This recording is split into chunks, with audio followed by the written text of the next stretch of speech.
All right. Hello, Hub subscribers. We are back with another one of our author interviews with the now Printz Honor-winning Andrew Joseph White. Andrew, how are you doing today? I'm doing good. How about you? I'm doing great. Excited to be here. So since we're doing this for the Hub, since the Hub is a blog that focuses on librarians of all different types, always like to start off by asking our authors, what is your personal experience with libraries? What have libraries meant to you, not just as an author, but just as a human being who loves libraries? I mean, you've come to the right place.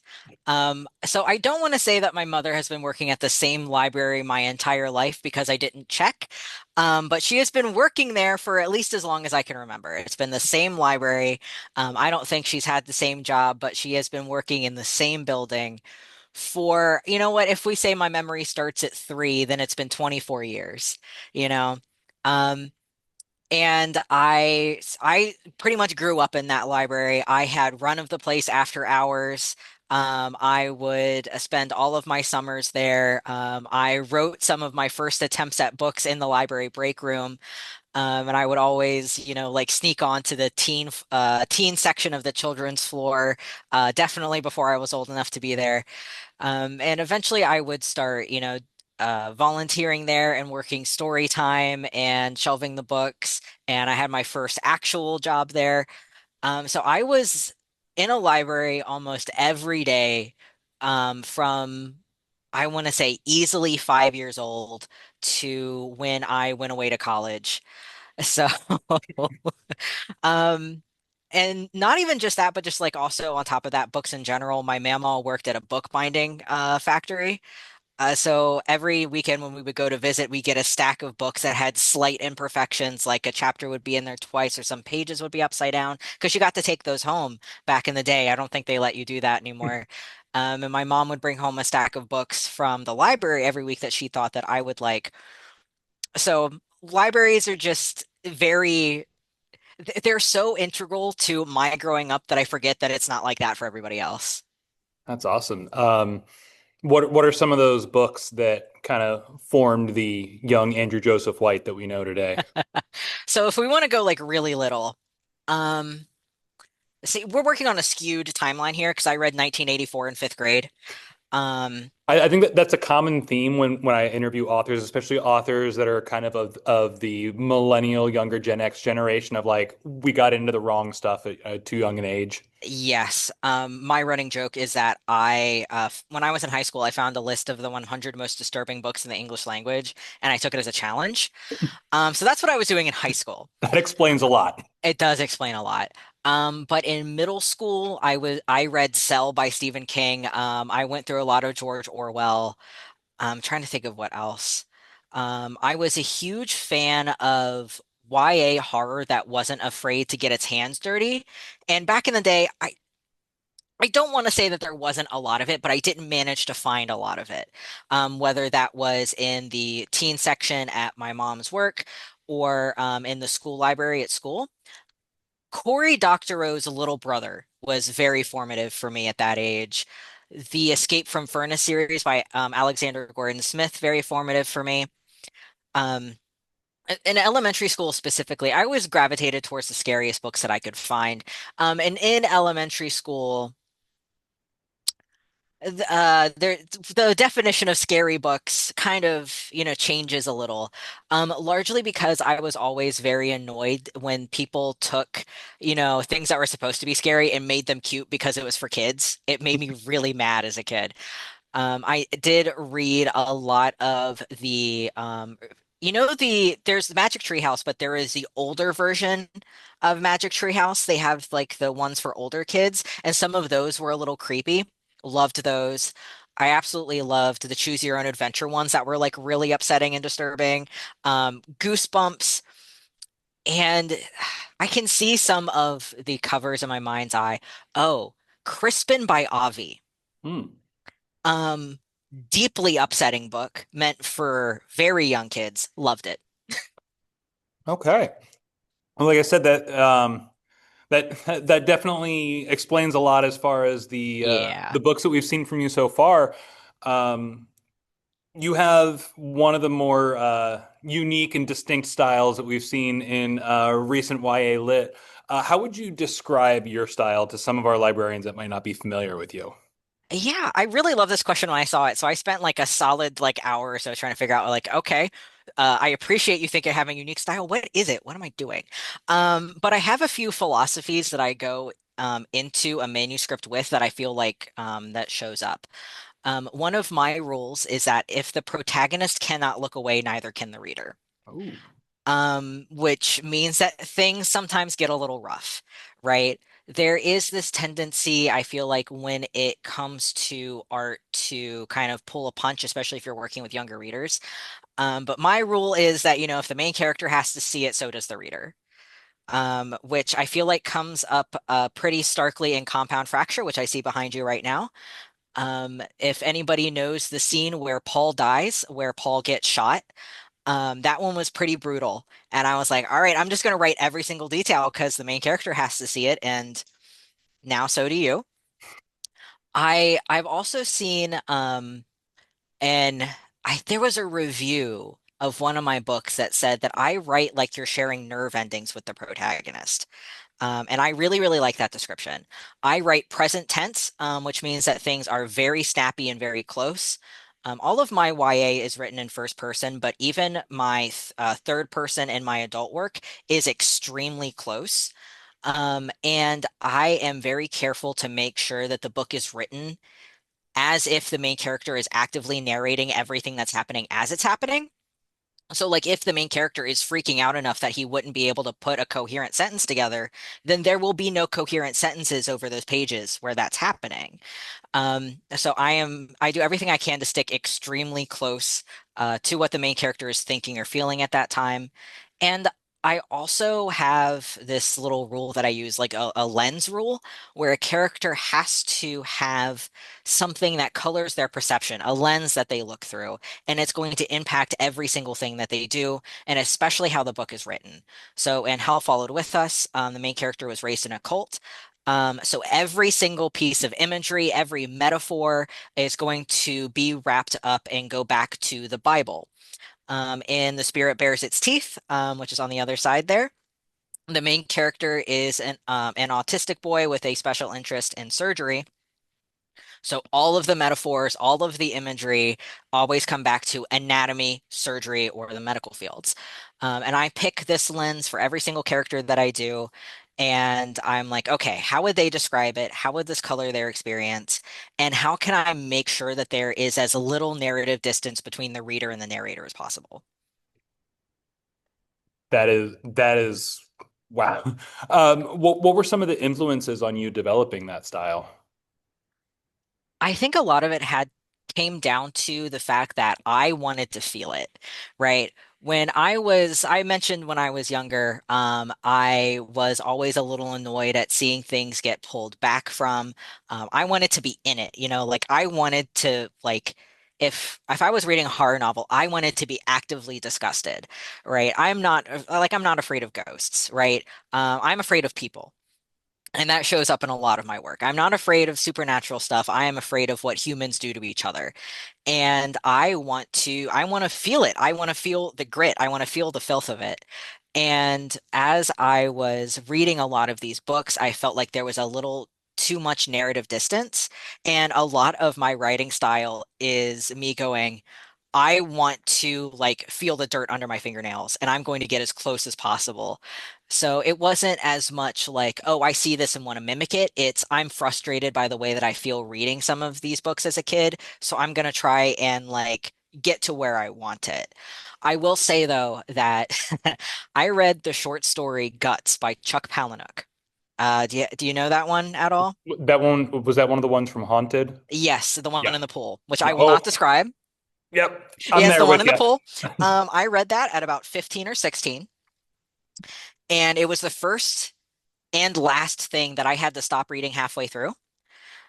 I came back to a week later and finished it, and then sent it to my dad, who immediately came into my room like, "What is wrong with you?" Um, but just remembered the way that I felt reading that and being like, "Okay, I want to do that. I want to do that." I think whenever kids ask me about some of the content of your books, I always point them to your author's note for Spirit Bears Its Teeth. Yes. Um, giving readers permission to say like, this is going to be too intense for you, because that's always the ones that DNF your books. They always come back to me as like, I can't take it anymore. Yeah, that's fair. That's completely and utterly fair. I know, for instance, the school district where I work and a lot of the librarians we serve, we genreify our fiction collections. From your perspective, where do your books fit best in a genreified collection? I really struggled with this question. I really did. Um, and there's a couple different layers that I feel like I'm working with. When I am describing myself as an author, I say I write horror books. Not every single one of my books are horror, but I write horror books, right? Um, for example, The Spirit Bears Its Teeth and Hell Followed With Us, for sure, 100% easily horror. Compound Fracture, not as much, right? It's a thriller more than anything. But I do see it in the horror section because it is so upfront with its violence and upfront with how damaging that violence can be. Um, and on top of that, for Compound Fracture specifically, there's a ghost. I don't consider it to be fantasy or sci-fi. There's a ghost.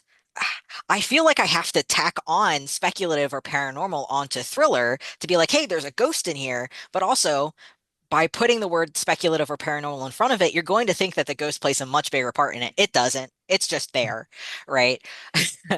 So for Compound Fracture, I usually just say, hey, it's a thriller that just happens to have a ghost in it. Don't worry about the ghost, worry about the thriller part. If anything, I'd call it a political thriller, but I imagine you don't have a political thriller section, right? Not quite. Not yet. Exactly. Especially not for kids. And then when we get into Hell Followed With Us and The Spirit Bears Its Teeth, Hell Followed With Us is very much a sci-fi horror, and The Spirit Bears Its Teeth is very much a fantasy horror. And I saw someone talk about the way that cross-genre books get marketed that I thought was really interesting, is you put it in the genre that is the more restrictive one, right? So they were talking about how if you are writing a fantasy horror, there are going to be a lot of fantasy readers that don't want horror. And if they pick up a fantasy book and they see horror, they're going to be like, what is this? But there are way less horror readers that'll pick up a horror novel and be mad about the inclusion of fantasy. So, in that vein, I would usually be like, hey, these two are horror novels, put them there. But Hell Followed With Us is also very much a sci-fi novel, and The Spirit Bears Its Teeth is also very much fantasy. So it's tough. I never really know what to say. I usually what I do is I write a book and then I hand it to my publisher and I go, figuring out where this goes on the shelf is your problem now. I didn't think about it one bit. Yeah, and I think a lot of it comes down to where is the reader for that book going to find it. Yes. With my horror readers, I always have, when they ask me for recommendations, I always have to clarify, like you said, are you looking to be afraid of people? Or are you looking to be afraid of something supernatural? Because that's going to be a huge part of my recommendations. Yes. So let's talk a little bit about, you said Spirit Bears Its Teeth, historical horror, supernatural. How did this one come to be? Yes. So usually when I write a book, I've been working with that idea for years. Usually by the time that I sit down and I start the manuscript of something, I will have had it with me for 18 months at minimum. This will have been a story that had been chasing me for that long. Compound Fracture, for example, followed me for 8 years, right? The Spirit Bears Its Teeth, I had to come up with in an afternoon. Because my publisher wanted a second book from me and I didn't have anything ready. So, I sat down and was like, what would be a book that would play to my strengths? And I came up with that and I went, okay, I'm going to write this one. But the bones of it, I think, even if I hadn't come up with the book itself at that point, the bones of it were there, largely because of what had happened while writing Hell Followed With Us. So I wrote Hell Followed With Us I started writing it a month after I came out as trans. I came out as trans, I think during the time that we started to see a conservative reactionary backlash to all of the progress that trans people had made over the 2010s. Um, Things had been going really, really, really good. And then I came out during, I think, Trump's first term. And things got really rough really quickly and backslid really quickly. And I was so mad, right, that my coming out hadn't gone the way that I wanted it to. And I was mad about the way that I was being treated. And I had a lot of anger. But I didn't know that I was autistic. And I was doing research for Nick, the love interest of the book. And I knew that, I was like, oh, someone had made a joke about the aloof YA love interest. That's just an autistic guy with social anxiety, right? So I started doing some research. I'm like, that would be pretty cool. And I had admittedly the most uncharitable reaction, which was, what are these people complaining about? I've been dealing with this for 20 years. And then I was like, oh. So if Hell Followed With Us was me putting my transness on the page for the first time, which admittedly, if you read back through, you can clearly see that's what I was doing. It was very obviously written by someone in the very early stages of transition. The Spirit Bears Its Teeth was me coming to terms with my autism, right? It was me trying to figure out um, my way of seeing the world because I learned how to interact with people by reading books and watching movies, not by actually interacting with people, because that's bad and scary, but by, consuming media, largely books. And I had tried for so long to kind of like jam my experiences into what I was seeing. So it was the equivalent of trying to put a square peg in a round hole, and I was trying to force it. And with this book, I was like, throw out, all of the scripts that you think you've picked up, throw out all of the things that you have tried to make yourself be. Like, don't write to that story anymore. Write it exactly as you experience it, which was hard and difficult and a little scary because I didn't really have the words for what I was experiencing. And I wouldn't really have them down pat until I think the book I have coming out this year. Um, it took a long time for me to figure out. Um, but it was very much a book that was me being like, there is, in fact, a big intersection between my gender identity and my disability, especially because it's a developmental disability. Like, I wanted to talk about how those two things are linked because they are inextricably linked for me, right? There are some people that absolutely do not feel that way. I'm 100% feel that way. So I really wanted to dig into a lot of the feelings that I was having and had been having for a long time, even if I had just come up with the plot and was really struggling to make it work. That book was hard. Writing that book was really difficult. Not because it was emotionally difficult or anything, but because we were still trying to fix the ending into copy edits. Hmm. It really fought me. It feels like my odd number books, no, my even number books, excuse me, my even number books really, really fight me. How much of that personal exploration, how was that shaped by setting the novel in a time period when neither transness nor the autism spectrum were as understood or accepted? I guess accepted right now might be the wrong word, but I get you. And I feel like the thing that was the most formative for me is that they didn't even have the words yet, right? I the word autism wouldn't be coined for, I think at that point, another 60 years. I don't think the word came onto the scene until the 1940s, but that might be wrong. Um, that sounds about. When I taught middle school, I used to teach Al Capone Does My Shirts, which is set during the Depression yes. and relies a lot on this character's clearly autistic, but we don't know what that is right now. Yeah, so I think it would have been the 40s. And the word transgender would another 100 years, maybe, right? Um, even some of the words that we consider now to be outdated wouldn't come up for another 50, if that. So there were no words for it, which really mimicked my experience of knowing that those words existed, but being convinced that they did not apply to me. Because they did not match my experience in any way. Because especially because I'm 27. I was born in 1998. I was in high school in the early to mid 2010s, right? So during that time, there was a very specific cultural understanding of what being trans meant. Um, so for example, there was this like you've known since you were five. I certainly didn't. You if you trans guy, you would have cut your hair off in the bathroom. No, my hair was waist length until I was 19 years old, right? Um, and so I didn't fit the cultural like idea of what a trans guy was. So even though I knew what a trans guy was at like 16 and I was deeply jealous of them, I'm like, but I'm not one because I would have known by now, which is patently false. Same for autism. Um, like it's the worst sentence in the world, but I'm not Rain Man, right? Like I'm not Sheldon Cooper, right? I am not the stereotypically understood, image of what an autistic person looks like. So I'm like, well, clearly that's not what's going on. So it forced me to sort of come to an understanding of myself and my limits and what I wanted, or prevented me from doing those things because I didn't have the language for it. And the main character, The Spirit Bears Its Teeth, does not have the language for it. But here's the wish fulfillment. He has better community than I did, and he has a better understanding of himself than I did. Silas has no idea what the word transgender is, but he still understands that he is a boy. I didn't have that. He doesn't, he has, I think he has more of a understanding of the fact that he is disabled, largely because of the backlash that he has faced from it. But I grew up in a family where a lot of my traits were extremely normalized, um, and were very common, admittedly.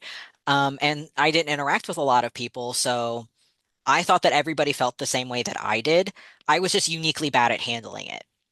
Um, so the main character and I definitely, we've had very different experiences, but we also spent or will spend a good chunk of our lives without the proper language to describe what's going on. And in doing so in that manuscript, it forced me to find ways to show autism and transness without using the words as a shortcut. So if anything, taking away that modern cultural context, it kind of made it more present and contemporary, at least for you. Yes, exactly. So then another extremely personal project. I've heard you share about how deeply personal this one was for you, and clearly it's paid off. I remember when we had met at ALA, you had just received, I think, was it the Horn Book Award as well for this Yes. one? So the accolades are rolling in. Tell us about Compound Fracture. Absolutely. So I had a compound fracture. I came up with the first idea for it when I was watching Kill Bill Part 1 in my dorm room at like 18 years old.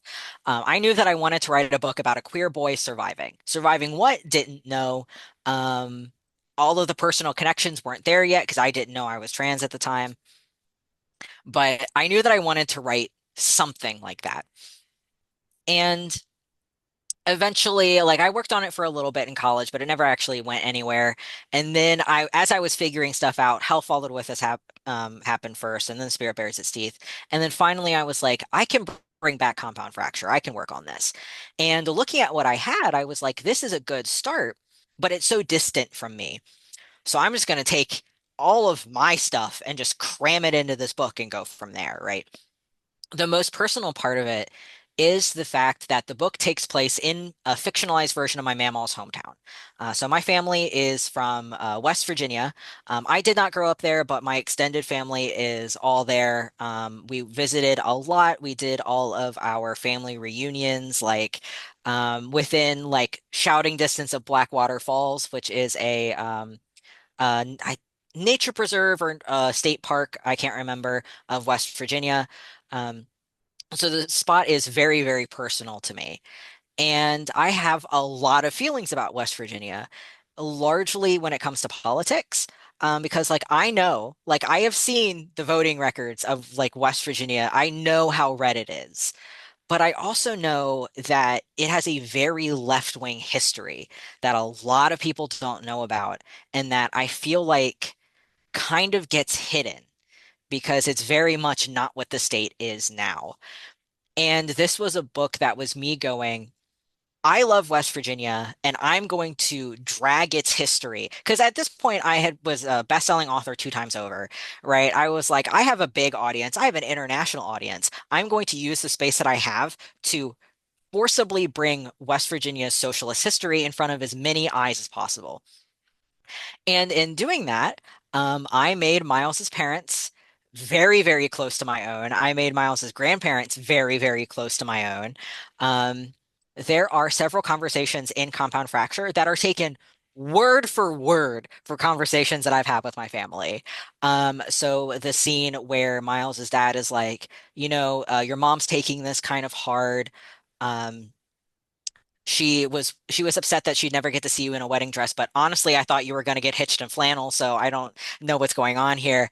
The scene where Miles's mom is like you need to tell Mama what's going on because this is your thing and you need to use your words to describe it to her. And Miles being like, well, that's not my job, but like, is it?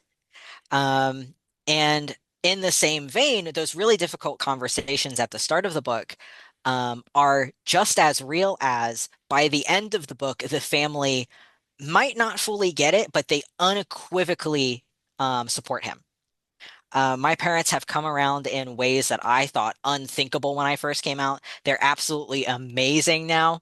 One of the first things that I got where my parents were finally starting to like really get it was a monogrammed leather wallet with my new initials on it.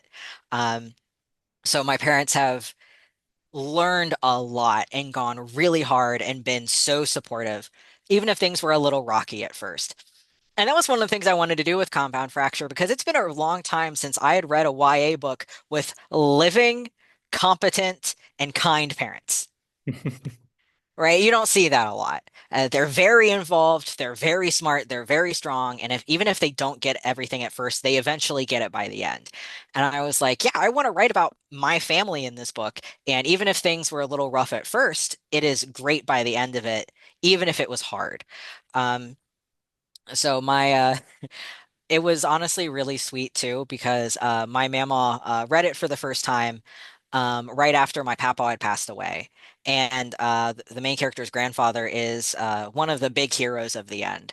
And apparently it was really emotional for her. So I'm glad I got to do that. That's awesome. Um, with these three books, as you've mentioned, you really wanted to center queer characters surviving. Between that and just that unflinching style that we discussed earlier, what kinds of challenges and kind of community backlash have you seen so far? So I'm very glad that I've avoided a lot of intra-community backlash. I do know there was some conversations when I first started out about portraying trans people as aggressive or violent or as monsters, which was a big deal for Hell Followed With Us because the main character turns into a giant monster by the end of the book and doesn't turn back. He's just permanently a giant monster now. And the conversation was really weird to me personally because I was jealous of the main character. My a lot of my gender goals are rotting corpse, horrifying beast, 100 teeth, But unfortunately, you can't pay a doctor to do that to you, so I'm just gonna have to settle for a beard. Um, and by the time that the spirit bears its teeth came around, there was this understanding of this anger is good. This anger comes from a very personal place, and we need a lot more of that. And I'm very glad that I got to be at the forefront of that, especially for in the YA space, just being angry. A lot of what I have faced has been up until I feel like very recently been very, very minor. There was somebody that was upset that I was referenced in an article on Highlights, Highlights magazine. Someone wrote an article about queer books with that are like cool and about monsters. And this person got really, really upset that I was on that list and singled me out in an article, like ranting about me, which I thought was hilarious and read out loud on TikTok to direct donations to Highlights. I loved it. And I've gotten a few transphobes be like a little weird about my work. Um, but I haven't seen a lot of bans. Largely what I see with my books is soft censorship, which is where a organization or a library does not buy the book in the first place. So there's never a chance for it to get noticed and kicked out of the collection. I saw an article recently about a library that had gotten a lot of requests for compound fracture and just refused to buy it, which is more in line of what I see. However, very recently, the Department of Defense book list. Have you seen that? I have. Yeah, two of my books are on there. I can't remember which two. And I thought it was very funny that it was only two of them, at least that I could find. I thought that was fascinating. I remember looking at the list and being like, what is why is the third one different? Did they just not know about it? But I can't remember what the third one was, so I can't speculate anymore. But two of my books are on that list, and which essentially means, if I understand correctly, is that every school on an American military base immediately has to remove those, um, which isn't great, which isn't awesome. And it made me think about how when I was like a really, really young author, like back before I even had an agent or was even thinking about publishing or I'd even started Hell Followed With Us, I wanted to write a banned book, right? I wanted to write a book that made people so mad that they tried to restrict access to it. And then I started publishing books and I went, I don't want that anymore. Like, I don't want my books to be banned anymore, right? So it was very interesting to see how quickly my mind shifted as soon as the books were out in the world, largely because, like most of my books, not all my first adult book comes out this year, but pretty much the majority of my work is for teenagers, and teenagers face a lot of gatekeeping. There's always going to be some sort, not always, but largely going to be an adult that is controlling their access to these books, which is scary, especially if those adults are weird about it. Especially because, like, I don't write books for adults. If I'm writing a YA book, I could not care less what an adult thinks about it. Sorry, didn't write it for you. That's not my problem if you're mad about how gory it is or how queer it is. I don't care. I didn't write it for you. Get over it. Grow up, right? But knowing that there are those gatekeepers can make things really perilous when books can be removed from school libraries. Hate that. So I have a much different relationship with banned books now than I did before I started publishing. Um, what do you want to say to those librarians that might be facing pressure from community groups for stocking your books and being willing to provide kids with those narratives that they need? I talked to the Virginia Association of Public School Librarians about this actually, um, where I was like, I commend you for being willing to stand in that line, but it's not a line you asked to be in when you started this career.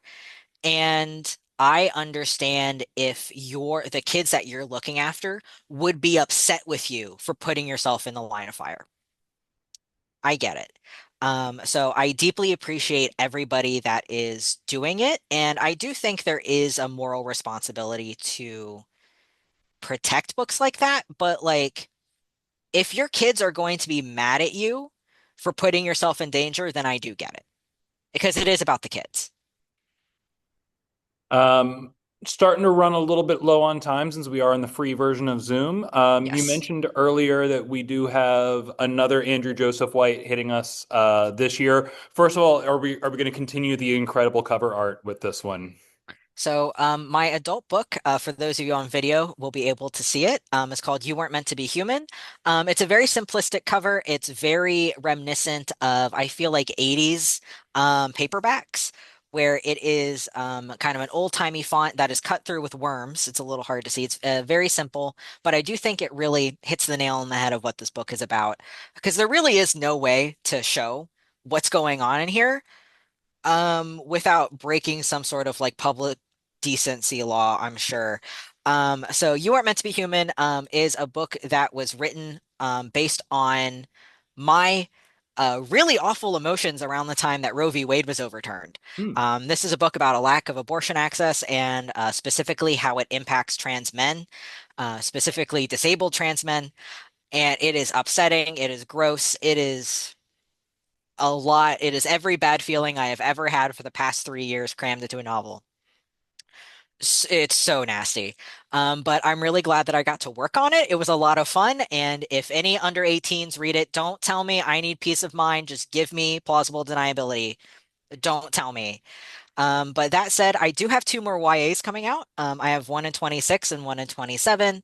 My 2026 book is about an autistic trans boy who is attempting to prove that he is a better person than his serial killer father. This is a theme that I've been working with since high school. So I'm very excited to finally have a book out there about it. And my 2027 book, I have not yet figured out how to elevator pitch this one, but it takes place in another world, Stone Age, which has been very fun. Hmm. And then after that, I don't know what's going on. Maybe I'll take a break. I kind of need one. I don't know. I mean, it sounds like you're putting yourself through a lot to be the prolific author that you've become. I have a day job on top of all of this. I have a 9 to 5. Wow. Couldn't imagine. Couldn't imagine. Well, we really, really appreciate you joining us. Where can people find you online or in the real world if they need to, you know, either bring you to their libraries or just find out more about you? Yeah, absolutely. So the best place to find me that's going to have all of my social media and everything, it's going to be my website, which very simple, andrewjosephwhite.com. I got a great domain name. It's awesome. So if you go onto my contact page, they'll have all of my social medias and it will also have all of my contact people. Admittedly, if you want me for an event, please don't contact me. Please contact one of those people. I have the memory of goldfish. My brain is Swiss cheese. Like I'm not going to remember. It's going to be embarrassing for everybody. So I have an agent, especially for interviews and stuff like that. But if you want to reach out about one of my young adult titles, you'll want to reach out to my Peachtree contact. And if you want to talk to me about my adult book, but this is school librarians, so like, why would you want to? My adult publisher's email is also on that page. All right. Well, thank you so much. Again, Andrew Joseph White for the Hub. Really appreciate you sitting down with us, and we look forward to checking out some of those new titles. Oh, thank you for having me.